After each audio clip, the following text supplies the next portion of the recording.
Hello dear students, आज हम बात करने वाले हैं किसकी पता है। आज हम बात करने वाले हैं एस सिमिलरिटी रूल की, है ना। क्राइटेरिया की बात हम करने वाले हैं। ओके, ये क्या होता है ये पता करना है सबसे पहले।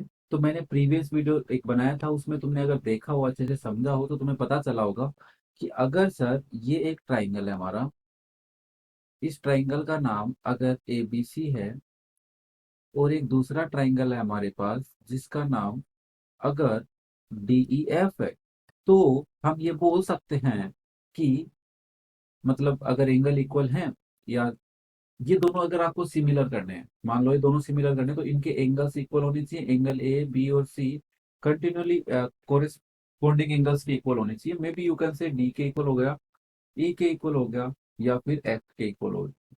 कोरेस्पॉन्डिंग का मतलब यहाँ पे कुछ ज्यादा बड़ा तो है नहीं कि तुम्हें कुछ थ्योरी अलग से पढ़नी पड़ेगी। कोरेस्पॉन्डिंग का सिंगल सा मतलब है जो पार्ट उसके साथ बन रहा है इक्वल, उसको कोरेस्पॉन्डिंग पार्ट बोला गया है। जो एक पार्ट एक ट्राइंगल का दूसरे ट्राइंगल के किसी पार्ट के साथ कोई रिलेशन रख पा रहा है इक्वल का, कुछ भी प्रपोर्शन का, तो उसको कोरेस्पॉन्डिंग बोला गया है। ठीक है। यहाँ पे हम दूसरी लाइन हमें लिखनी होती है कि AB बाय BC बाय और AC बाय दूसरे ट्राइंगल के साथ मान लेते हैं DEF और FD हो। तो अगर ये क्या है, प्रोपोर्शन है, प्रोपोर्शनल है। Sides are proportional of both triangles, मतलब रेशियो इक्वल आ गया दोनों का, उसी रेशियो में बढ़ रही हैं साइड्स। मतलब मान लो ये साइड है 2, ये है 6, ये है 5, तो ये है 15, ये 4, तो ये है 12। तो देखो, 2/6, 4/12 और 5/15, सबको काटोगे 1/3, 1/3, 1/3 आएगा, मतलब सेम रेशियो में है। तो तुम बोल सकते हो ये ट्राइंगल इक्वल है। अगर को सिमिलर है, इक्वल नहीं बोल सकता, सिमिलर है। ठीक है, तो ऐसी बात हमें प्रूव करनी होती है। अब हमारे साथ इसने खेल खेला, प्रीवियस में तो एंगल इक्वल दे दिए, क्योंकि एक ट्राइंगल में 6 पार्ट होते हैं। दो ट्राइंगल्स की अगर मैं बात करूँ तो 6 पार्ट्स हो सकते हैं। 6 में से 6 के पार्ट इक्वल करने थोड़े मुश्किल है, इसलिए इन्होंने कहा कि 3 कर दो, हम मान लेंगे कि ठीक है। तो मैंने को बार क्या करा है, if if the corresponding sides of two triangles are proportional, तो दे आर सिमिलर, मतलब वो ट्राइंगल क्या है, सिमिलर है, ये प्रूव करो। मैंने कहा ये तो लेके आना है, ये तो मुझे टू प्रूव करना है। सिमिलर के लिए दो कंडीशन चाहिए ना, तो एंगल लेके आने हैं, ये मुझे गिवन है। मान लिया मैंने यही दो ट्राइंगल है, ठीक है, माना, अज्यूम किया मैंने, अज्यूम। अब तुम क्या होगा, कैसे करेंगे। मैंने कहा देख, मैंने प्रीवियस में एक बात बोली थी तुम्हारे को कि ऐसा जब भी क्वेश्चन आएगा ना प्रूव वाला, ये तो सिमिलरिटी है, ये एक ही कॉन्सेप्ट पे चलती है। एक ट्राइंगल को दूसरे ट्राइंगल के अंदर घुसा दो। मैंने कहा यार देख, एंगल तो मैं दे नहीं रखा, अब यार साइड प्रोपोर्शन दे रखी है, ठीक है, वो तो वैसे ही घुसी हुई है। तो एक काम करता हूँ ना, एंगल तो घुसा नहीं सकता, साइड घुसा लेता हूँ। जितनी बड़ी AB है उतनी बड़ी यहाँ पे एक कट मार लेता हूँ P पे, DP उतनी बड़ी ले लेता हूँ। फिर मैंने कहा AC जितनी बड़ी है उतनी बड़ी ले लेता हूँ, D से यहाँ तक कोई पॉइंट ले लेता हूँ Q के, फिर मैं इसको ज्वाइन कर देता हूँ। आपने कहा इससे क्या होगा। मैंने कहा यार सुन, रुक, थोड़ा सबर कर तू, यार रुक तो सही। आपने कहा एक काम करो सर, यहाँ से एक मतलब ऑब्वियसली हमें गिवन क्या है, ये वाला तीनों चीजें गिवन है, इनमें से ABC और DE और DF वाला कौन सा है। मैंने कहा एक तो ये रहा और एक ये रहा। नहीं ये तो नहीं है, ये वाला है। आप बोले इनको लिख दो, AB/DE is equal to AC/FD होगा। मैंने कहा ओके। आपने कहा AB किसके इक्वल ड्रॉ किया आपने, मैंने कहा DP के। और AC किसके इक्वल ड्रॉ किया है, DQ के। बोले वैल्यू पुट करो, तो मैंने कहा ये बन गया DP/DE is equal to DQ/FD। इससे क्या हुआ यार, सोचा, बहुत सोचने के बाद पता चला ये DP/PE और DQ/QF, ये तो एक थ्योरम बना रही है जो हमने थोड़ी देर पहले पढ़ी थी, BPT थ्योरम। अच्छा, बीपीटी थ्योरम कहती है अगर रेशियो इक्वल है तो लाइन पैरेलल है, और लाइन पैरेलल है तो रेशियो इक्वल है। मतलब ये लाइन किसके पैरेलल आ गई, इसके। किस वाले रूल से, by converse of BPT theorem. ओहो, ये बात बोलना चाह रहा था। इससे क्या होगा, मैं कहा इससे ज्यादा कुछ तो होने वाला है नहीं। ये जरूर हो सकता है क्या, कि ये लाइन इसके पैरेलल, तो P एंगल E के इक्वल हो सकता है, Q एंगल F के इक्वल हो सकता है। ये कैसे हो सकता है। मैंने कहा यार तो एक बात बता, पैरेलल लाइन है, ध्यान से सुनना भाई। अब जो जिसके डाउट आएंगे, अब आएंगे थोड़े से। मैंने कहा ये ट्राइंगल है तेरा, और यहां से एक लाइन, अरे तो रुक जा, सबर कर। ये जो लाइन है, ए सॉरी, क्या है नाम है, DE और F, यहाँ पे PQ है। तो मुझे एक बात है, ये लाइन इसके पैरेलल है, तो दो लाइन अगर पैरेलल होती हैं एक लाइन अगर ट्रांसवर्सल हो जाए, दैट इज पी से ई ट्रांसवर्सल है, तो क्या कोरेस्पॉन्डिंग एंगल इक्वल होते हैं? वो होते हैं। तो मैं बोलूंगा in triangle D E F क्या हुआ, एंगल पी इक्वल आ गया एंगल ई के, और एंगल क्यू इक्वल आ गया एंगल एफ के। बोले इससे हुआ क्या, वो तो बताओ। कर तो रहे हो तुम, हमें बता तो जा रहे हो ऐसे कर लो ऐसे कर लो, इससे क्या हुआ?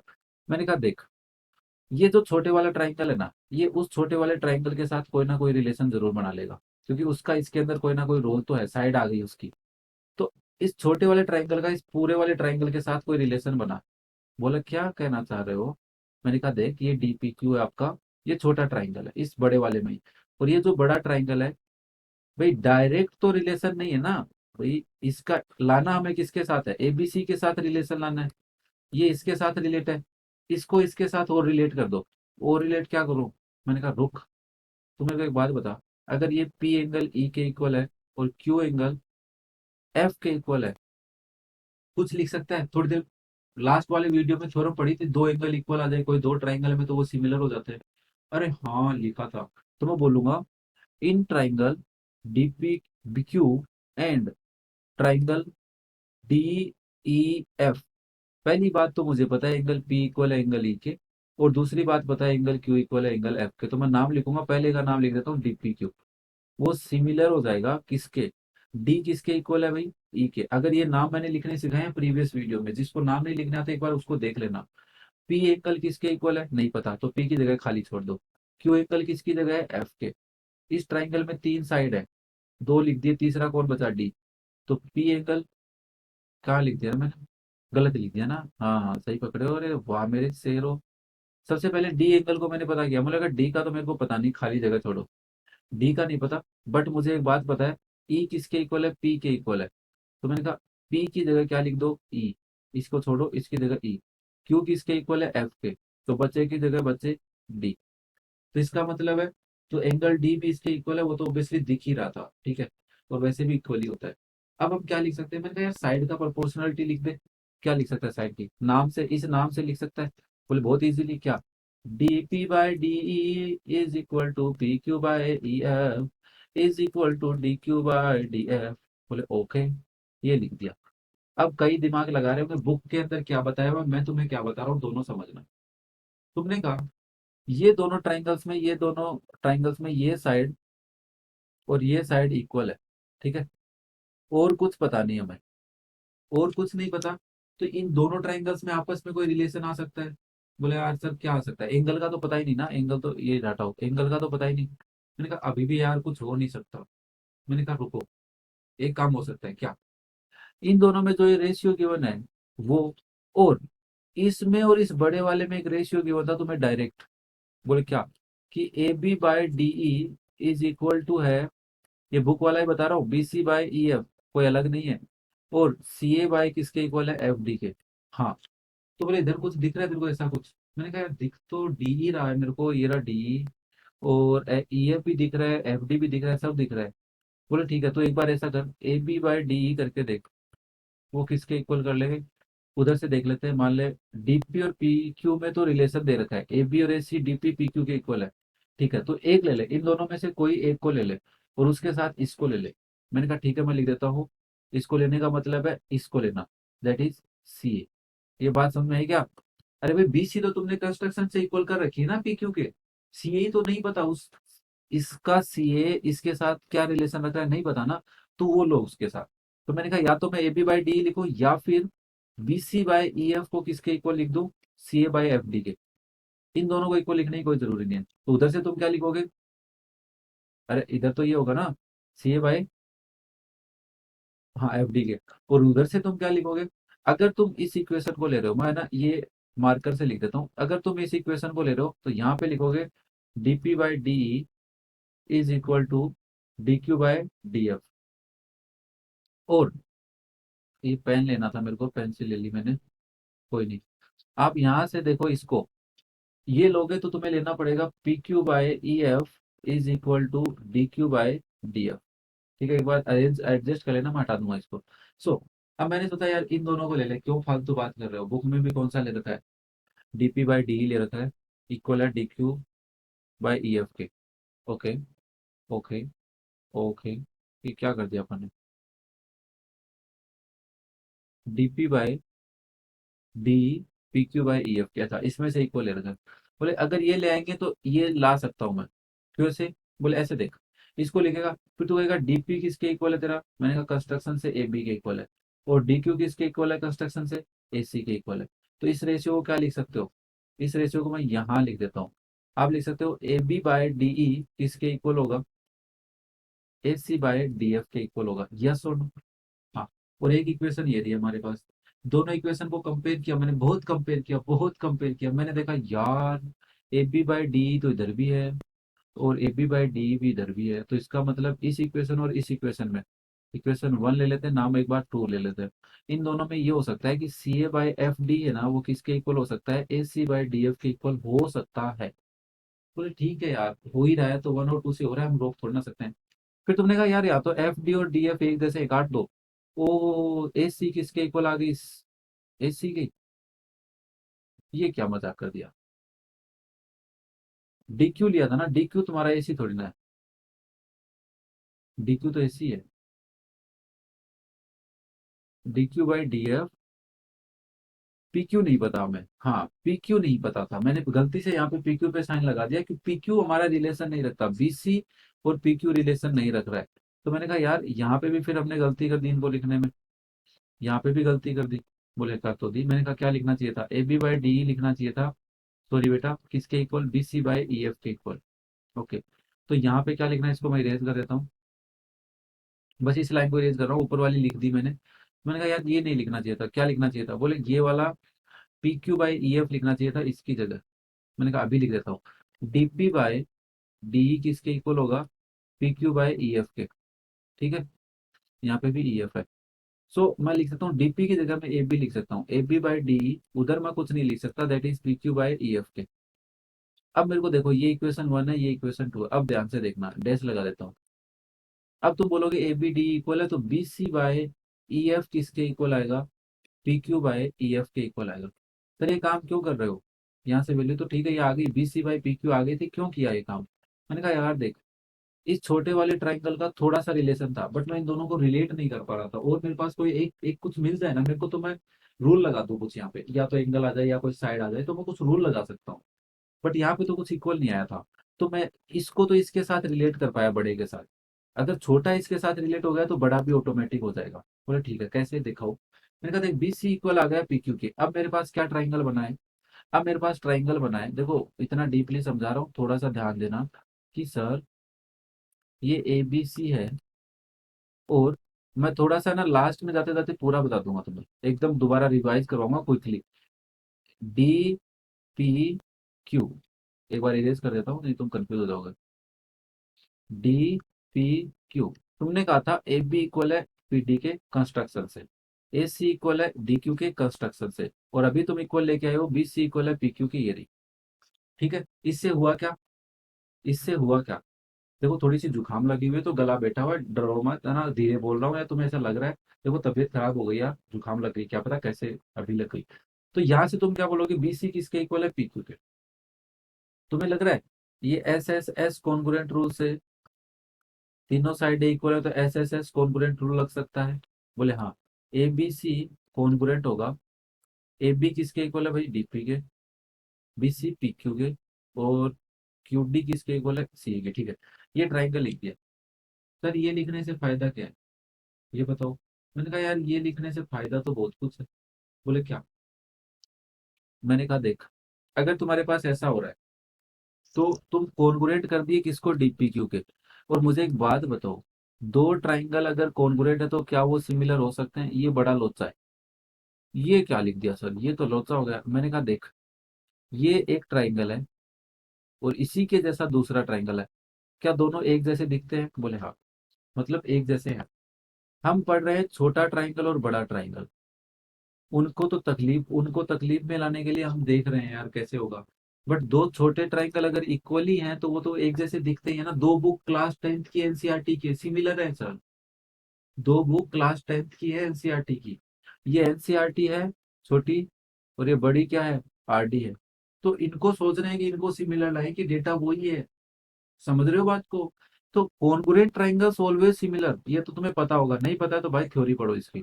ठीक है, अब मैंने बता तो दी, समझाने की कोशिश की है, नहीं समझ में आया तब मैं बता रहा हूँ, नाराज मत हो जाएगा भाई। अब देखो, तुम कहोगे अच्छा, और तुमने अभी अभी पढ़ा कि डीपीक्यू ट्राइंगल किसके सिमिलर है, ये कब पढ़ा, मैंने कहा देख ये रहा, डीपीक्यू ट्राइंगल डीईएफ के सिमिलर है, अभी पढ़ा था।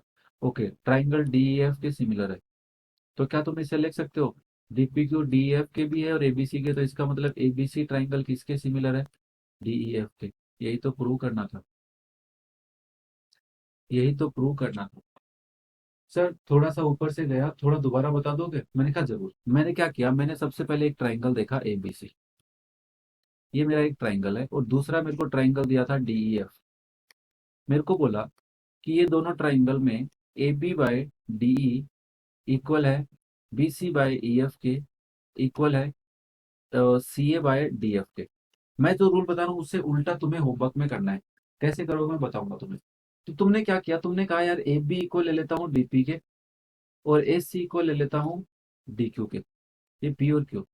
फिर मैंने क्या किया, इनको ज्वाइन करके मैंने कहा देखो, यहाँ से एक बात मेरे को समझ में आई थी कि ये जो डीपी और ए बी है और डी क्यू और ये है, तो इस रेशियो से मेरे को पता चल गया था कि पी क्यू किसके इक्वल है, ई एफ के। इसमें वैल्यू पुट कर कर आके मैंने चेक कर लिया था, जिससे मेरे पास ये दोनों एंगल और ये दोनों एंगल आपस में इक्वल आ गए थे। तो भाई मैंने ए सिमिलरिटी रूल से ये प्रूव कर दिया था कि triangle D P Q similar है ट्राइंगल डी ई एफ के।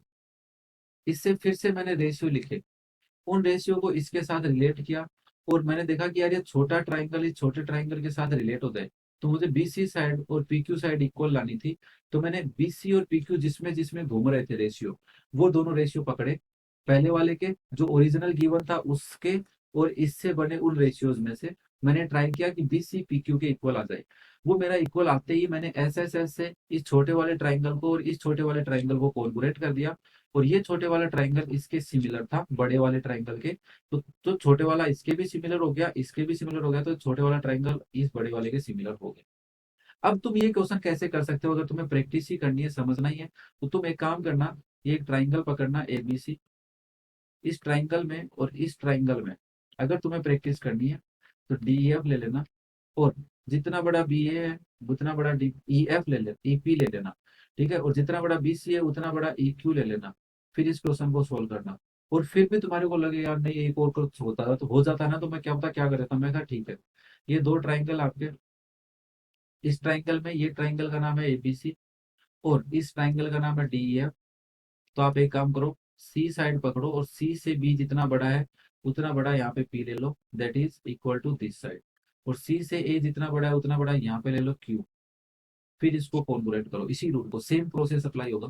ट्राई करके देखो, समझ में आ जाए और तुमसे हो जाए तो कमेंट कर देना, अदरवाइज हमारे सर तो आपके लिए बैठे ही हैं।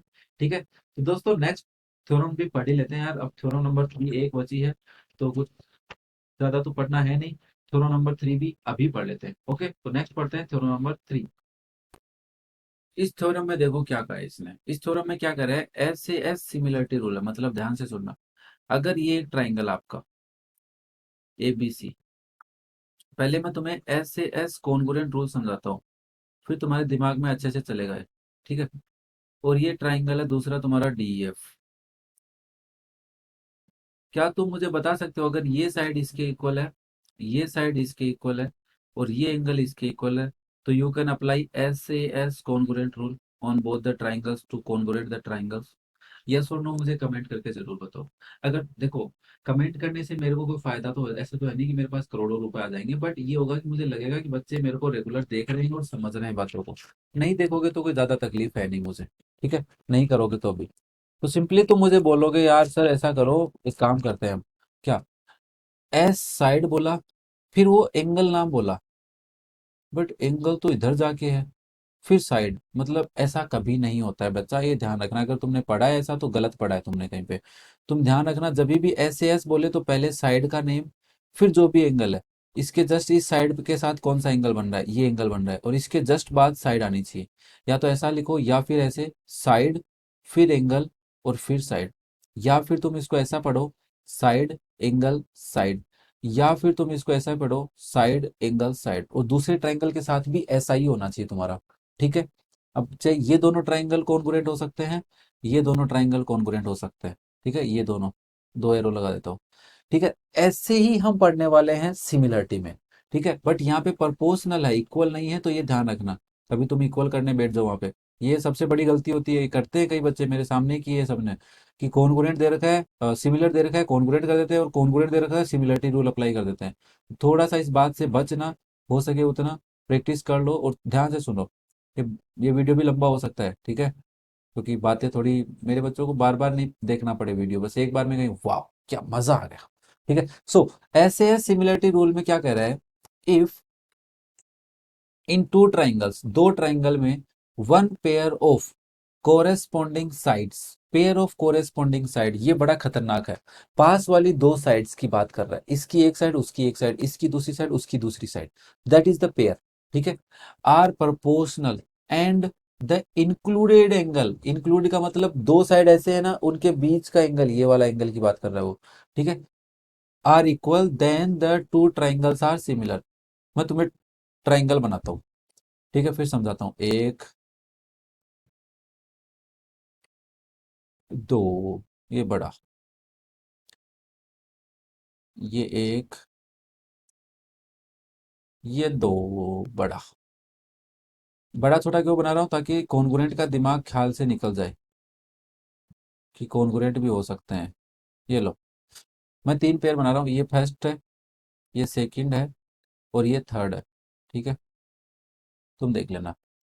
अब मैं ऊपर वाली लाइन को थोड़ा सा ऐसे कर देता हूँ, अब देखो, ये नाम है ए बी सी, ये नाम है डी ई एफ, ये नाम है ए बी सी। मैं तुम्हें बताना चाह रहा हूँ कि कैसे कैसे क्वेश्चन एग्जाम में आ सकते हैं, ऐसे समझ लो, ये है ए बी सी, ये आपका है डी ई एफ। तो आप क्या बोलोगे यहाँ से, आप मुझे कहोगे देखो, ऐसा हो सकता है कि ए बी और डी ई, पास ये दोनों साइड मैंने ले ली, ये वाली साइड और ये वाली साइड, अब मुझे ये वाली साइड लेनी पड़ेगी या इसकी ये लेनी पड़ेगी, एक तो रूल ये है। अगर इसकी मैं डी एफ ले लेता हूँ तो उसकी मुझे बी सी ले सकता हूँ या फिर ए सी ले सकता हूँ, डिपेंड करेगा एंगल पे।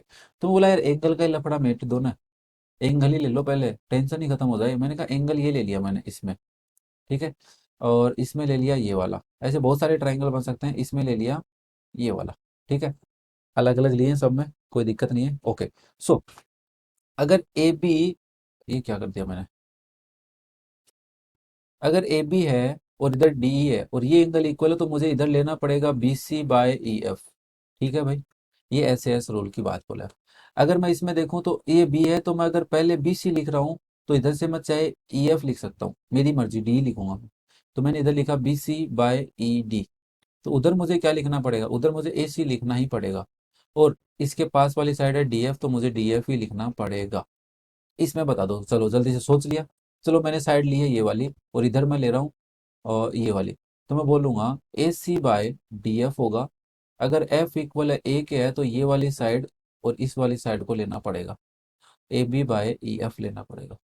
तुम्हें लग रहा है कि फ्री की क्लास चल रही है? नहीं लग रहा ना, मजा आ रहा है पढ़ते वक्त? ये बातें कहीं नहीं मिलेंगी यार, मैं बता रहा हूँ, इतना प्यार से समझा रहा हूँ तुम्हें, हर छोटी छोटी बात बता रहा हूँ कि काम की है, ठीक है। चलो बाकी सबको मिटा देते हैं, अब इसका स्क्रीनशॉट ले लेना, मिटा देते हैं ना, नहीं मिटाओ, चलो इसको रहने देता हूँ, वैसे काम भी क्या आएगा, स्क्रीनशॉट ले लो, चलो स्क्रीनशॉट ले लो।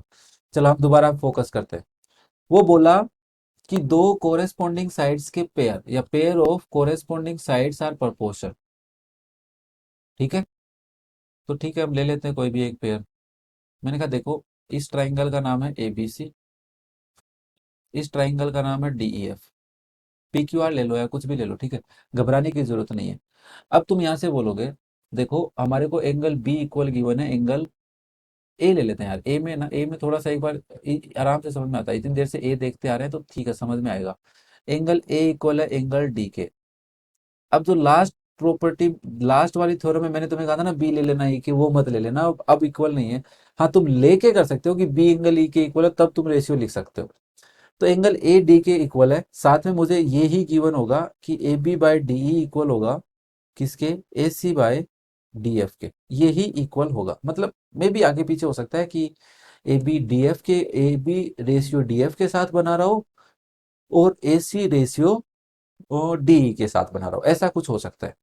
अब मुझे प्रूव करना है, तो मैंने कहा देख सबसे पहला काम तो मेरा यही है कि इसको इसके अंदर घुसाऊंगा।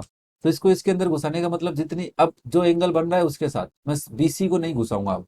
ठीक है, मैं किसको घुसाऊंगा, ए बी को यहाँ पे घुसा दूंगा, that is P. A B equal है डीपी के, और ए सी किसके इक्वल है, क्यू के। ठीक है भाई, डी क्यू के। अब मैं इसको ट्राइंगल बनाऊं, मैंने कहा देख मेरे पास दो ट्राइंगल आ गए, एक ट्राइंगल का नाम है, अरे क्या बना दिया मैंने, हाँ, तो ये बनाया मैंने ट्राइंगल। इस ट्राइंगल का नाम है ए बी से, और इस ट्राइंगल का इसी बराबर का ट्राइंगल है लगभग ये। ठीक है, क्योंकि डी एंगल किसके इक्वल है, ए के इक्वल है, और यहाँ पे पी है, यहाँ पे क्यू है, तो डी पी इक्वल है बी ए के, और ये इक्वल है इसके। तुम्हें लग रहा है दोनों ट्राइंगल में कुछ ना कुछ आया? बोले हाँ आया। क्या आया? बोले ये आया कि triangle A B C is congruent to triangle, A की जगह लिखो डी, फिर ए बी की जगह लिखो डी पी, और बी सी पता नहीं, ए सी की जगह लिखो डी क्यू। ये दोनों ट्राइंगल्स क्या है, कॉन्ग्रुएंट है। ठीक है, इससे हम क्या क्या निकाल सकते हैं, इससे हम ये भी निकाल सकते हैं कि एंगल बी इक्वल है एंगल पी के, और एंगल सी इक्वल है एंगल क्यू के। तो यहाँ से हमारे को पता चला ये एंगल इसके इक्वल है, और सी एंगल किसके इक्वल है, और क्यू के इक्वल। ठीक है, अब इतना पार्ट पता चलने के बाद इन दोनों ट्राइंगल की कहानी तो समझ में आती है, बट उसके साथ क्या होगा, बड़े वाले ट्राइंगल के साथ कैसे रिलेट करेगा। ठीक है, ये हमारा यहाँ पे डाउट बन के आ रहा है। तो मैंने कहा यार एक काम करना, डर क्यों रहा है, ये रेशियो दे रखा है, कुछ ना कुछ तो काम आएगा। बोले हाँ क्या लिखा हुआ है, मैंने कहा यहाँ पे लिखा हुआ है A B by D E is equal to A C by D F. बोले हाँ, ए बी की जगह क्या लिख सकता हूँ, ए बी की जगह तो मैं डी पी लिख सकता हूँ बाई डी ई, मैंने कंस्ट्रक्शन से किया है। और ए सी की जगह मैं क्या लिख सकता हूँ, ए सी की जगह डी क्यू लिख सकता हूँ बाई डी एफ। इससे कुछ हो रहा है क्या, A D P by D, छोटा फिर बड़ा, छोटा और बड़ा, इधर भी छोटा और बड़ा, अरे by converse of Thales theorem या बीपीटी थ्योरम, तुम्हारी मर्जी, तुम जो लिखना चाहो लिख लेना। इससे मैं लिख सकता हूँ, बुक ने क्या लिखा है, थेल्स थ्योरम ही लिखा है। इससे तुम लिख सकते हो कि डीपी, या sorry P Q parallel to E F. ठीक है, ओहो P Q parallel E F आ गया रे सर। तो इसका मतलब एंगल पी इक्वल है एंगल ई के, और एंगल क्यू इक्वल है एंगल एफ के। तो हम नीचे लिख सकते हैं therefore angle P is equal to angle E. यहाँ पे आपको लिखना पड़ेगा कि पी क्यू पैरेलल है ई एफ के, and P E is a transversal. ठीक है, ये बात लिखनी पड़ेगी, तब ये क्वेश्चन हो सकता है। सिमिलरली तुम लिखोगे and angle Q is equal to F है, क्यों है, तुम लिखोगे P Q parallel E F तो है, बट मैं क्यू एफ को क्या ले रहा हूँ, as a transversal, is a transversal. ये बात समझ में आई बच्चा, सबको समझ में आई? तो यहाँ से ये आ गया। अब तुम एक बात बताओ मुझे, तुमने अभी अभी प्रूव किया था कि ये जो ट्राइंगल है ए बी सी, ये कॉन्गुरेंट है पी क्यू आर के, नहीं सॉरी डी पी क्यू के। अभी को अभी प्रूव किया है ये कॉन्गुरेंट है। ठीक है, मैं बोला डी पी क्यू में और इसमें कोई ना कोई रिलेशन आ गया क्या, कि ये डी ई एफ है ना, इसमें पी एंगल क्यू ई के और क्यू एंगल एफ के इक्वल है, तो ये दोनों सिमिलर हो गए। क्या इन दोनों को मैं सिमिलर लिख सकता हूँ कि triangle A B C is similar triangle D P Q, and यहां से मुझे पता चला triangle D P Q is similar to triangle D E F. देखो पी की जगह ई और क्यू की जगह एफ है। ठीक है, तो यहां से हम बोलेंगे देखो इसका मतलब ये है कि ये इक्वेशन नंबर ए ले लेते हैं और इसको इक्वेशन नंबर बी। तो बाई ए और बी से तुम लिख सकते हो ए बी सी किसके सिमिलर है, ट्राइंगल डी ई एफ के सिमिलर है। अब अगर तुम्हें इसकी थोड़ी सी प्रैक्टिस करनी है, वैसे प्रैक्टिस करने की ज़्यादा ज़रूरत नहीं है क्योंकि 50 एग्जाम्पल्स हैं, और मैं जब वो 50 एग्जाम्पल्स करवाऊंगा तो तुम्हें प्रैक्टिस की ज़रूरत ज़्यादा पड़ेगी नहीं। ठीक है, अगर तुम फिर भी चाहते हो प्रैक्टिस करना चाहते हो तो तुम एक काम करो, ये एक ट्राइंगल ले लो जिसका नाम ए बी सी है, और एक ट्राइंगल ले लो जिसका नाम पी क्यू आर है, और एंगल बी ले लो आर के इक्वल। अब तुम बी से ए जितना कट मार दो, इसको कट तो नहीं मारना अब यार, हाँ कट तो मारना पड़ेगा, मार दो यहाँ से डी ले लो और यहाँ से ई ले लो, फिर तुम इसको सोल्व करके देख लो। ठीक है, तुम ऐसे पी को सी के इक्वल ले सकते हो, बी क्यू को सी के इक्वल ले सकते हो, क्यू को ए के इक्वल ले सकते हो, कर सकते हो, प्रैक्टिस करना चाहते हो कोई दिक्कत नहीं है। तो these are our three theorems. और बहुत ही मशक्कत और टाइम दे के मैंने तुम्हें समझाने की कोशिश की है। फिर भी कोई डाउट हो तो वीडियो को दोबारा जरूर देख लेना, ठीक है। कमेंट मत करना कि हमारे को समझ में नहीं आया, मैं दोबारा थ्योरम नहीं बताने वाला, ठीक है, क्योंकि ये बहुत ही प्यार से मैंने बहुत ही इज्जत से समझाई है तुम्हें। और जरूर देखना, 2 बार देखो 3 बार देखो, समझ में आ जाएगी, यही बात है। चाहे और किसी के वीडियो देख लेना, क्या पता वहां से समझ में आ जाए, और तो क्या करे यार। चैनल पे नए हो सब्सक्राइब कर लेना, और वीडियो थोड़ा बहुत भी अच्छा लगा हो लाइक करके जरूर जाना, और अपना प्यार कमेंट बॉक्स में दिखा के जाना मुझे, ठीक है। और ज्यादा ही प्यार तुम दिखाना चाहते हो तो शेयर कर सकते हो अपने दोस्तों के साथ, अगर तुम्हारे ज्यादा मन कर रहा है तो ज्यादा तकलीफ मत लेना, ठीक है। Okay, thank you, have a nice day.